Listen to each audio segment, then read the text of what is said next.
ಅವರಿಗೆ ನಿಮ್ಮೆಲ್ಲರ ಪರವಾಗಿ ಧನ್ಯವಾದಗಳು.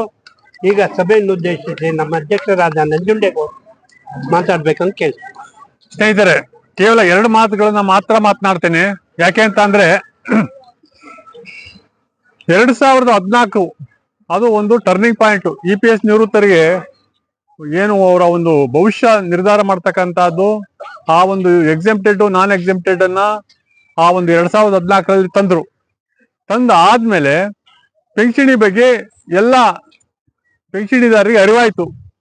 2014 ಕೆಳಗಡೆ ಇರೋರಿಗೆ ಪೆನ್ಷನಿ ಇಲ್ಲ, 2014 ನಂತರ ಪೆನ್ಷನ್ ಇದೆ ಅಂತ ಹೇಳಿ ಸರ್ವೋಚ್ಚ ನ್ಯಾಯಾಲಯದಲ್ಲಿ ಹೋರಾಟ ಶುರುವಾಯಿತು.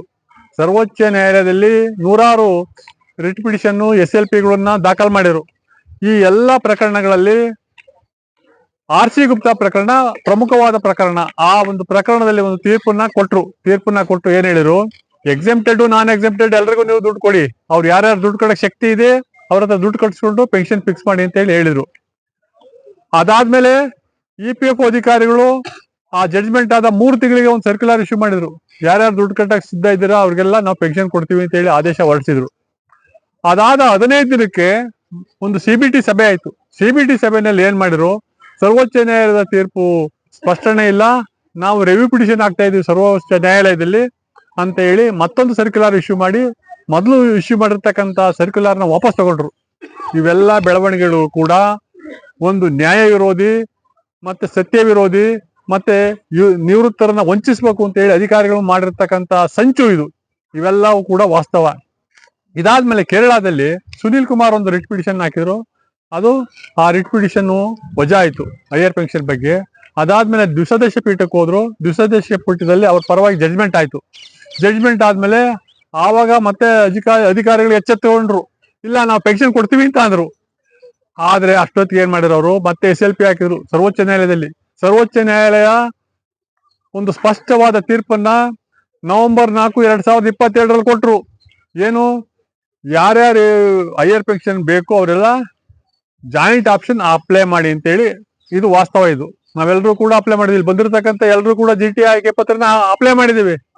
ಸರ್ವೋಚ್ಚ ನ್ಯಾಯಾಲಯದ ತೀರ್ಪಿನಲ್ಲಿ ಇದೆಲ್ಲ ಹೇಳಿದ್ದಾರೆ. ಅದು ಹೇಳಿದ್ರಿಂದಲೇ ತಾನೇ ಅಧಿಕಾರಿಗಳು ಒಂದು ವೇಳೆ ಸರ್ವೋಚ್ಚ ನ್ಯಾಯಾಲಯದ ತೀರ್ಪು ಅವ್ರಿಗೆ ಗೊತ್ತಿದೆ ಯಾರ್ಯಾರಿದ್ದು ಪೆನ್ಷನ್ ಬರುತ್ತೆ.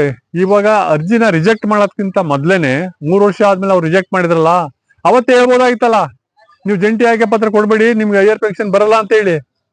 ಆದ್ರೆ ಇವರ ಉದ್ದೇಶ ಏನು ಅಂತ ಅಂದ್ರೆ, ಕಳೆದ 10 ವರ್ಷಗಳಿಂದ EPS ನಿವೃತ್ತರು ಎಷ್ಟು ಸಂಖ್ಯೆಯಲ್ಲಿ ಇವತ್ತು ಇಹಲೋಕ ತ್ಯಜಿಸಿದ್ದಾರೆ, ಇದೆಲ್ಲವನ್ನು ಕೂಡ ಗಣನೆ ತಗೋಬೇಕಾಗುತ್ತೆ. ಯಾಕೆ ಅಂತ ಅಂದ್ರೆ 10 ವರ್ಷಗಳಲ್ಲಿ ಕೊಡ್ತಕ್ಕಂತ ಒಂದು ಸವಲತ್ತುಗಳನ್ನ ಇವತ್ತಿನವರೆಗೂ ಕೊಟ್ಟಿಲ್ಲ.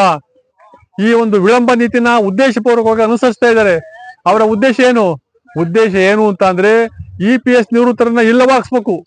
EPS ನಿವೃತ್ತರು ಈ ಒಂದು ಜಗತ್ತನ್ನ ತೊರೆಯಬೇಕು.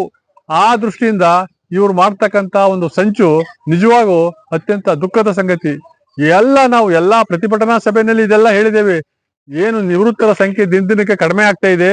ನೀವಿನ್ನ 5-6 ವರ್ಷದಲ್ಲಿ ನಮ್ಮ ಸಂಖ್ಯೆ ಇರಕ್ ಸಾಧ್ಯ ಇಲ್ಲ. ಈಗ ಹೊಸದಾಗಿ ಬರ್ತಕ್ಕಂಥ ಅವ್ರಿಗೆ ಬೇರೆ ಅವ್ರಿಗೆ ಏನೇನೋ ಅದು ಮಾಡ್ತೀವಿ ಇದು ಮಾಡ್ತೀವಿ, ನಿಮ್ಗೆ ಈ 15,000 ರೂಪಾಯಿ 1,250 ರೂಪಾಯಿ ಇರೋದನ್ನ ನಾವು 3,000 ರೂಪಾಯಿ ಡಬಲ್ ಮಾಡ್ತೀವಿ.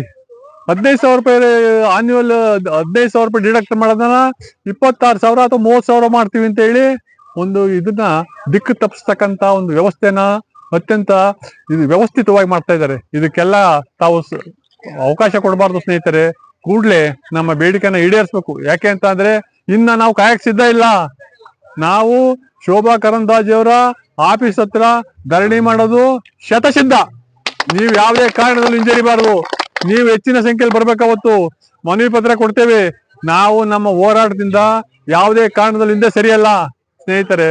ಈ ಒಂದು ದೃಷ್ಟಿಯಿಂದ ಇವತ್ತಿನ ಒಂದು ಏನು 96ನೇ ಮಾಸಿಕ ಸಭೆಗೆ ಇಷ್ಟೊಂದು ಸಂಖ್ಯೆಯಲ್ಲಿ ತಾವೆಲ್ಲ ಕೂಡ ಆಗಮಿಸಿ ಈ ಒಂದು ಸಭೆನ ಅತ್ಯಂತ ಯಶಸ್ವಿಯಾಗಿ ನಡೆಸಿಕೊಟ್ಟಿದ್ದೀರಾ. ತಮ್ಮೆಲ್ಲರಿಗೂ ಕೂಡ ಧನ್ಯವಾದಗಳನ್ನು ಅರ್ಪಿಸ್ತಾ ನನ್ನ 2 ಮಾತುಗಳನ್ನು ಮುಗಿಸ್ತಾ ಇದ್ದಾರೆ. ನಮಸ್ಕಾರ.